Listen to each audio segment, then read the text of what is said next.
A for apple. Apple को उर्दू में सेब कहते हैं.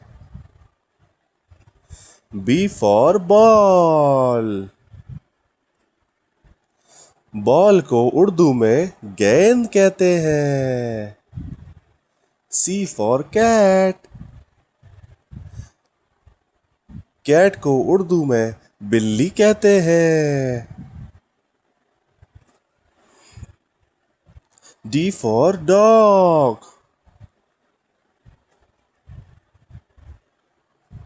डॉग को उर्दू में कुत्ता कहते हैं.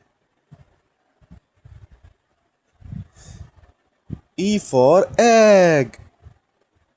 एग को उर्दू में अंडा कहते हैं.